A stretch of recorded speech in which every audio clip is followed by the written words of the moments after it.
Thank you. Can you hear me okay? Okay, good. Okay, so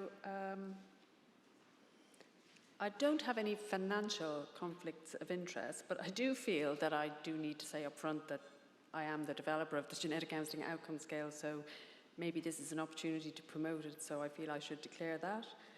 But I don't gain any financial reward for promoting use of the Genetic Counselling Outcome Scale, but I do have the lovely honour of being here to talk to you about it today, and for that I'd really like to thank Kelly and the organising committee for the opportunity to be here.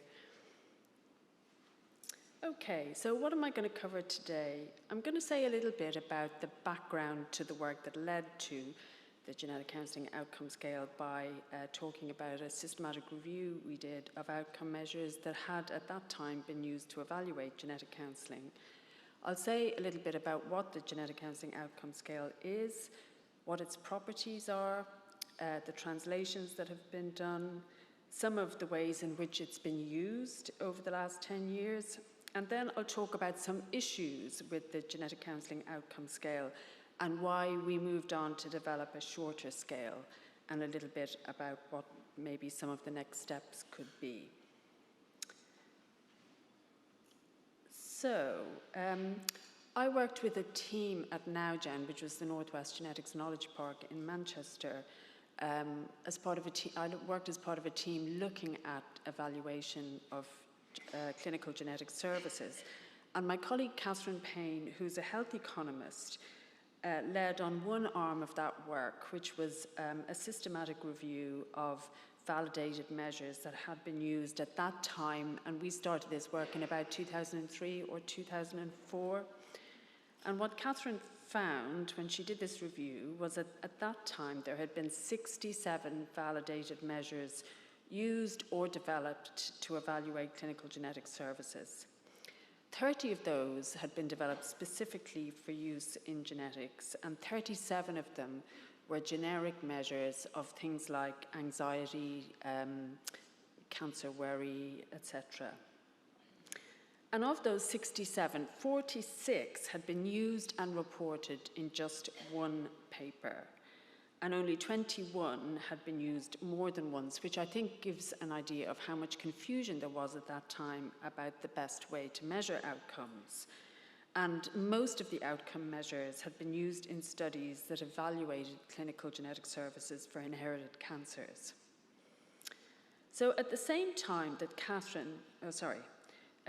in terms of the extent of psychometric validation of the measures included in the review, this was quite limited. So in terms of validity, only 9 studies reported face validity of any of the measures. 23 reported content validity, 26 reported construct validity, and 15 reported criterion validity. In terms of reliability, 63 had reported internal consistency of the measure, and only 25 had reported test-retest reliability. And I'm not a psychometrician, but I do know a little bit about psychometrics because of the work I did on the Genetic Counselling Outcome Scale.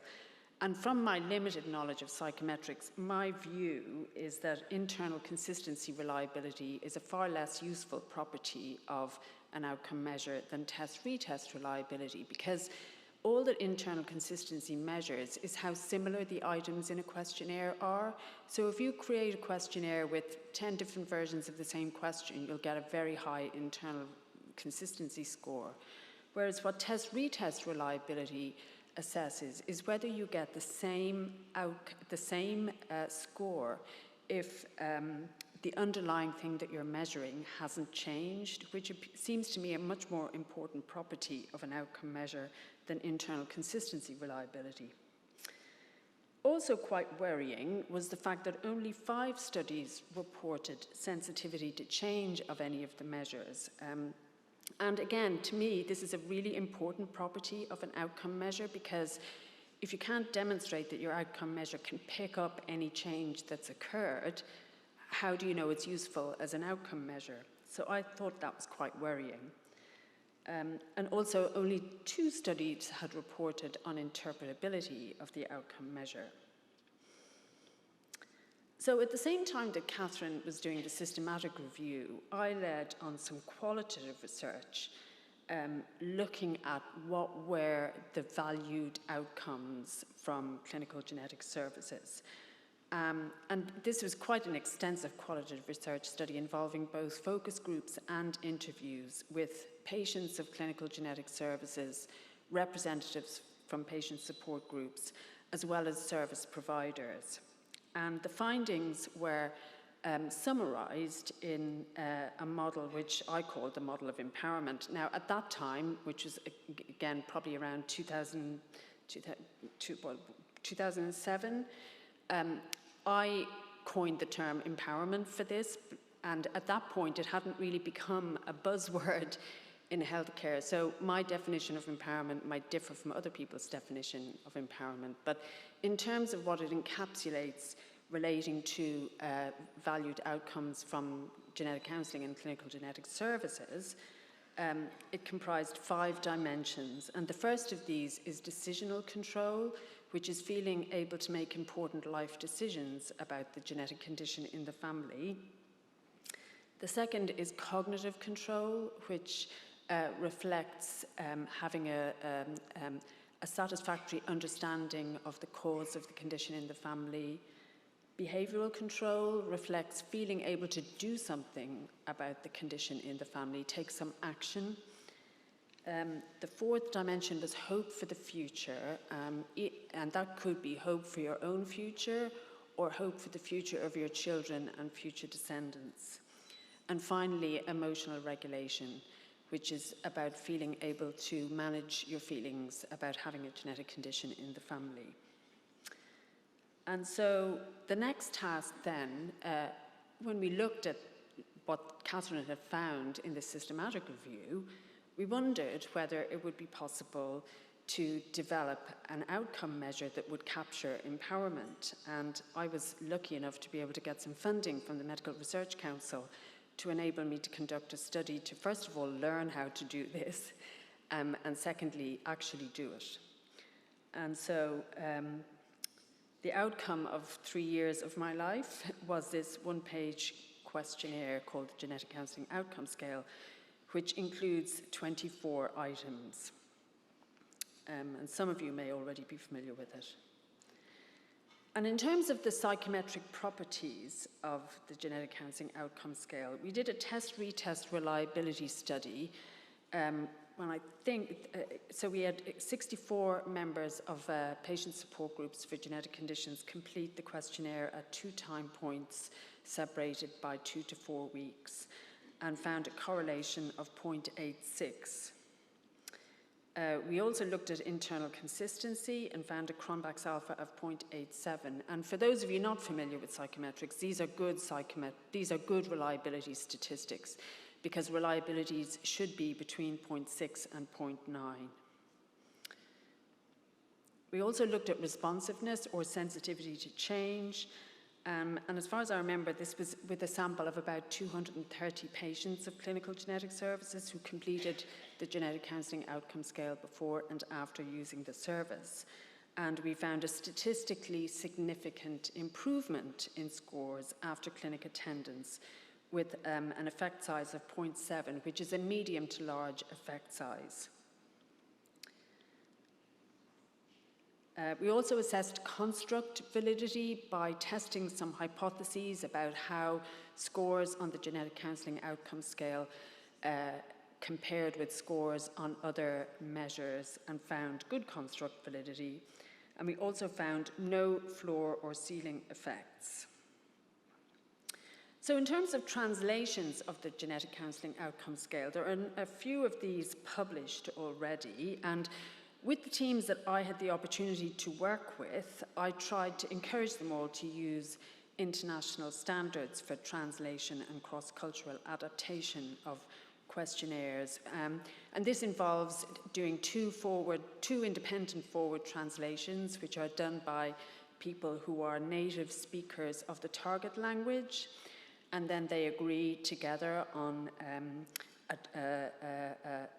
a version in the target language, and then you have 2 independent back translations done by people who are native English speakers. And then we have a discussion together, and I like to be included in that discussion just to make sure that the back translated items are capturing what was intended in the original English language version.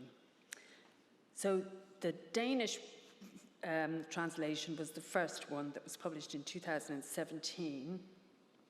There was a Spanish version published in 2018, and they published another article last year where they conducted further validation and assessed some of the psychometric properties of the Spanish adaptation. There's a Dutch version published in 2019, and a Brazilian Portuguese version published in 2020. And there are another number of other translations in preparation at the moment: Japanese, Korean, Arabic, Swedish, Norwegian, and Greek. And I'm going to ask you to indulge me here for a moment, because I'd like to share with you some of the versions that are not in the Latin alphabet, because I think these are very beautiful. So here is the Greek translation, and this is a study that was just completed very recently by one of my MSc students, Andrea Christophides. And Andrea did the 2 independent forward translations and the 2 independent back translations, and then she did a readability and understandability study using cognitive interviews. This is the Japanese version, which I also think is very beautiful. And this was done by Sayako Takahashi and Hironao Numabi at Ochanomizu University in Japan. And very recently, we have a Korean version prepared by Yoon Jung Chang at the National Cancer Center in South Korea. And I just think these are very beautiful. Okay, so we have also published a paper reporting on the minimal clinically important difference for the genetic counselling outcome scale. And again, this was done by one of my MSc students, Charlene Thomas, a number of years ago. And this was a small study and could do with being repeated. But what she found was that a score increase of 10.3 points following a consultation reflects a clinically important difference.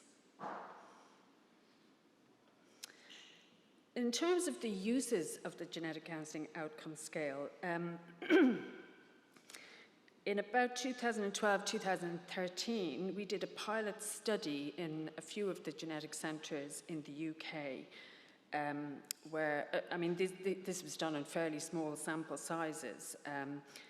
But as you can see, in every case, there was a statistically significant improvement in scores on the genetic counselling outcome scale for patients before and after using the service. And this was quite a stressful time for me, because I was wondering what I would do and how I would manage it if some of the centres found an improvement and others didn't. But that didn't happen, thankfully. So other uses of the genetic counselling outcome scale. So Janine Austin's group in Vancouver have been heavy users of the genetic counselling outcome scale. And they found, again, statistically significant improvement in mean scores after use of their service. And they have got some really quite big effect sizes in their work. Another interesting study they did was one in which they found that patients of theirs who derived the most benefit from psychiatric genetic counselling, i.e. the greatest change in scores on the genetic counselling outcome scale after psychiatric genetic counselling, are the patients who score lowest before genetic counselling, which is an intriguing finding. And they have suggested maybe considering use of baseline scores to identify patients to prioritise.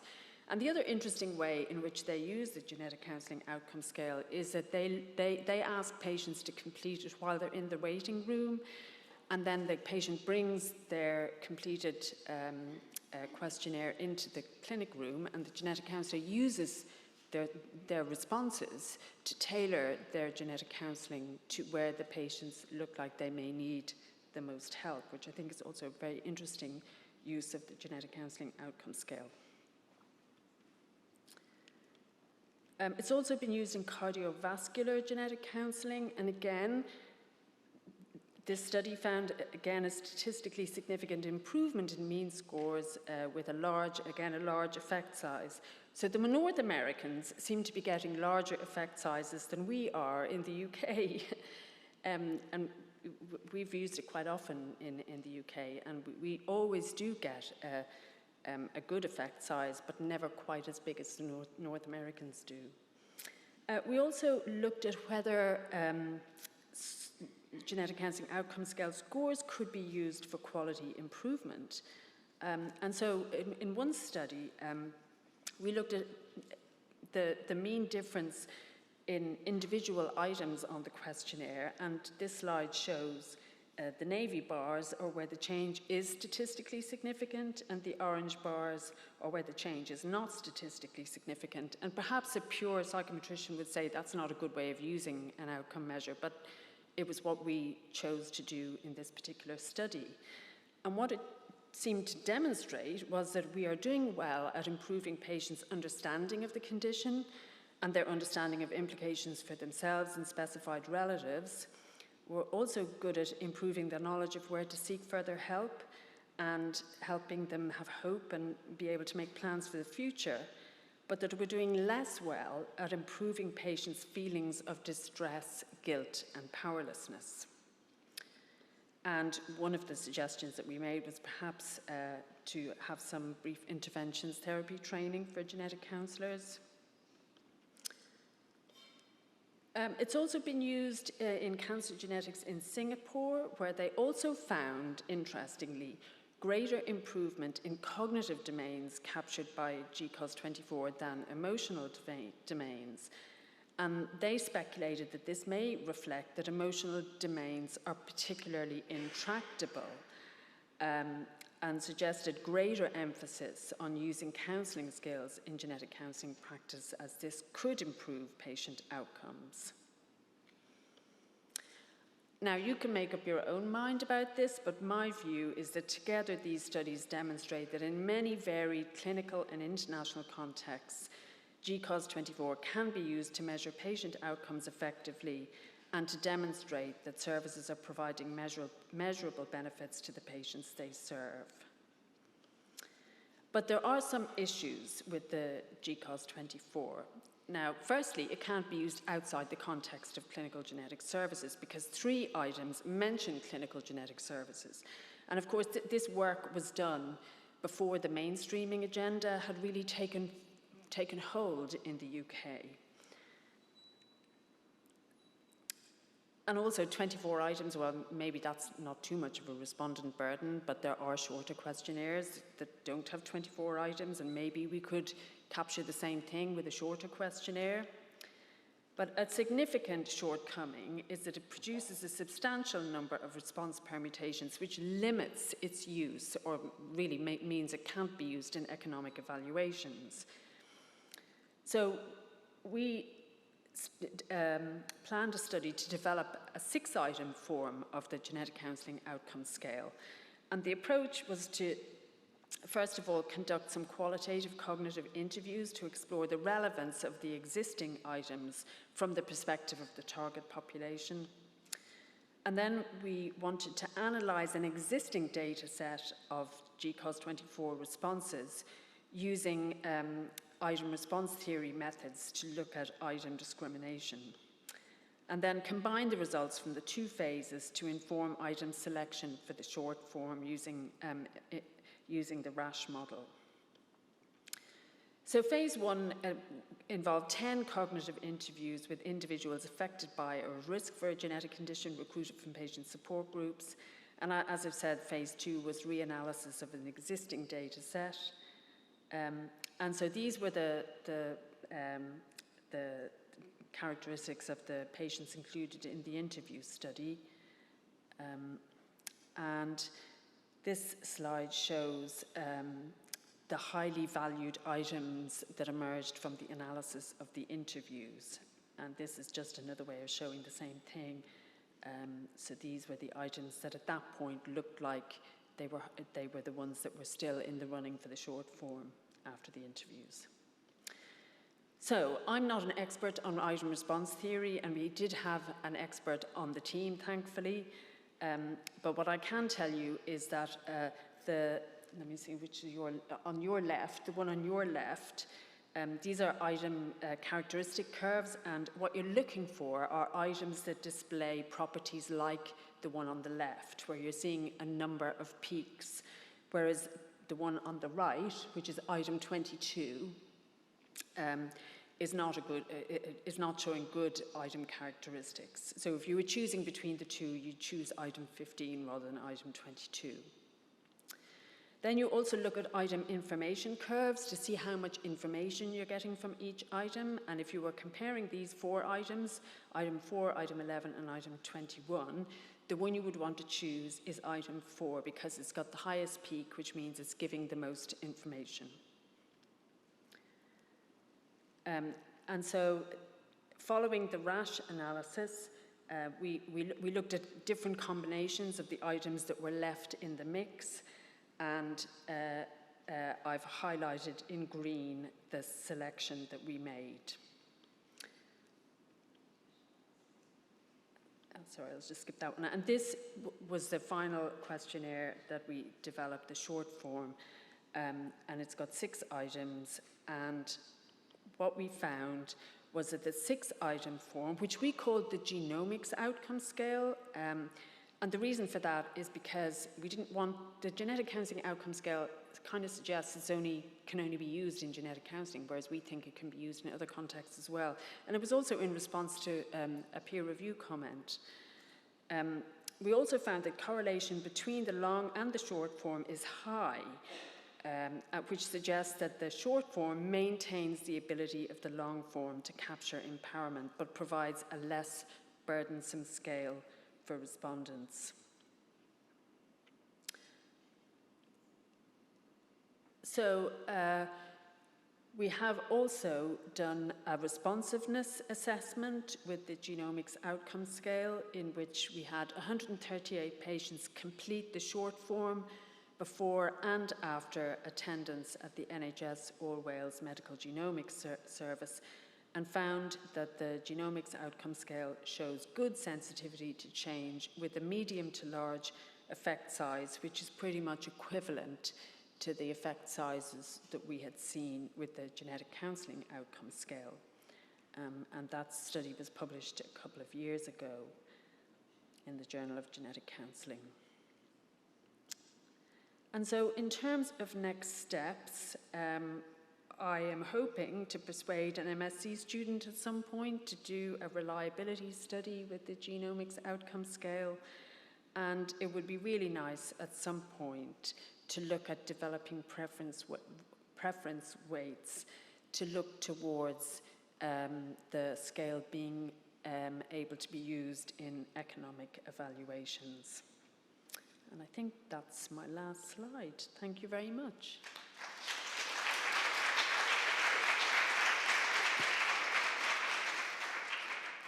Marion, thank you. That was such a comprehensive summary of so much really excellent data, and I think even those of us who have known about this measure since you first developed and validated it have all learned something today about that process. So I'd like to open it up for any questions or comments that people might have, specifically for Marion.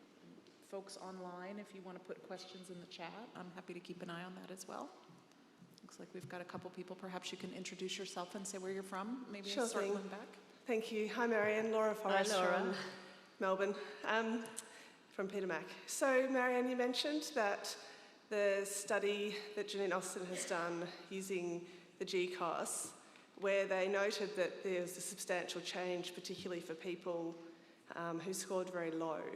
So are you suggesting, just some clarification, I wasn't sure, that the GCOS maybe could be used as a screening tool prior to genetic counselling?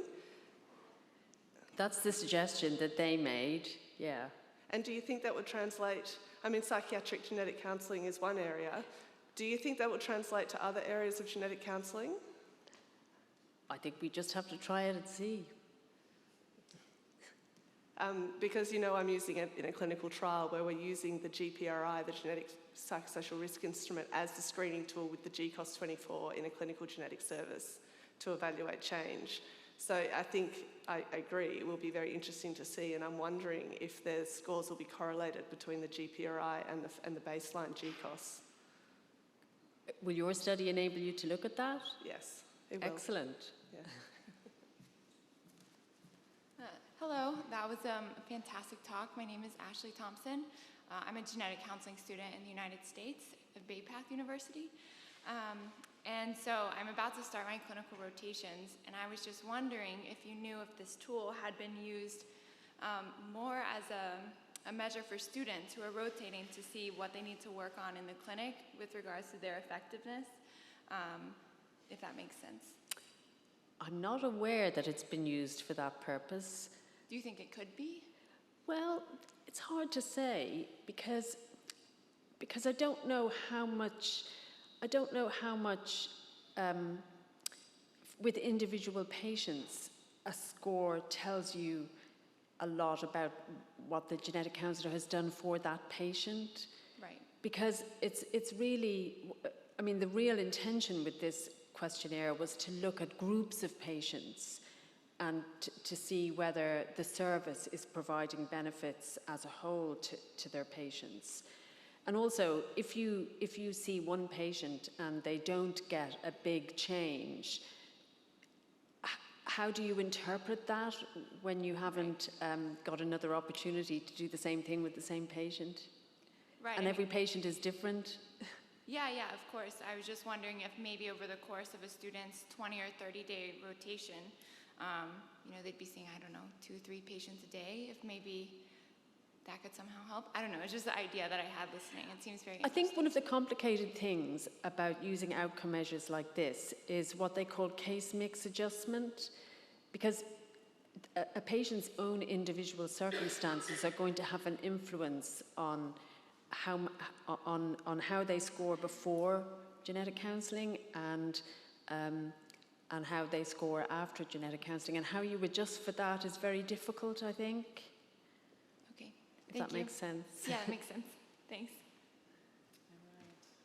All right. I see a question online, and the question is, thank you for this overview. How comparable are international results using the GCOS in different languages? I'm thinking about how true they are to the original English. I think with the studies that I've been involved with, where we have used international guidance for the forward and back translations, I'm satisfied that that those translations maintain the intended meaning for each of the items. But again, the whole case mix adjustment thing comes into play about how, it's very difficult to compare even between services, not to mention between countries where there are different healthcare systems and different training programs, and I'm not sure about the value of comparisons, really. As one who's recently moved, I can certainly agree to that last part, yes. Absolutely. All right, we've got one last question here. Hi, Marion. You know, Hi. I'm a big fan of the measure, and I'm currently using it myself in a research project. And I guess my question is, how do we distinguish when there's an improvement on the scale, whether it's as a result of perhaps a diagnostic result or the genetic counselling itself? You can't. You can't, but if you want to, what I will say is that the psychiatric service in Vancouver don't do any genetic testing, and they get really high effect sizes. So I think that tells you something about the value of the genetic counselling. All right, so I'm going to go to Ramona and then in back, and then we'll move on to our next talk. I'll be very quick. Thank you, Marion. That was really, really good, really interesting as always.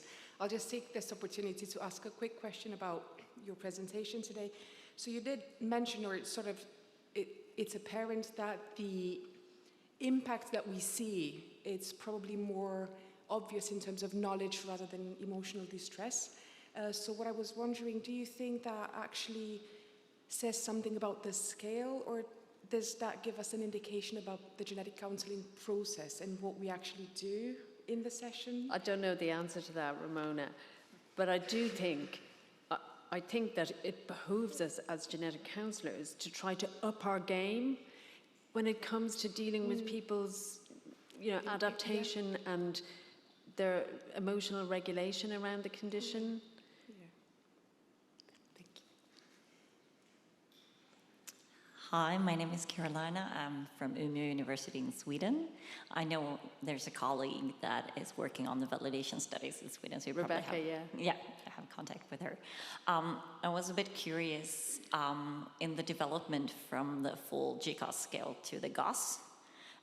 Have you rearranged or done any other modifications to the items, or are they in the same order that you selected them? Like, would it be possible to do the same development in the already translated scales and just pick out those items that you identified? Yeah, we did make some changes, because one of the things that came out of the cognitive interviews when we were moving towards the shorter scale was that the negatively worded items in the genetic counselling outcome scale were confusing for people. And so we reversed we reversed the negatively worded items to be positively worded, because it just appeared to make it more difficult for people to answer those items when they were negatively worded. And also, I did skip over one bit in the presentation. We dropped from 7 response options to 5 response options in moving to the shorter scale as well. So you would think there might be a need for a revalidation of the GOS as well, perhaps? Yeah. Yeah, okay, thanks. And Marion, I see one more quick question online from a genetic counselor who's practicing in Qatar and wants to know if you have any information about who's working on the Arabic version. Ask them to email me, and I'll put them in touch with the people who are doing that work, because All I've been in Hopefully that touch person with can them. do that. Yeah. Great. All right, please join me in thanking Marion for an excellent talk. Thank you. Thank you, everybody.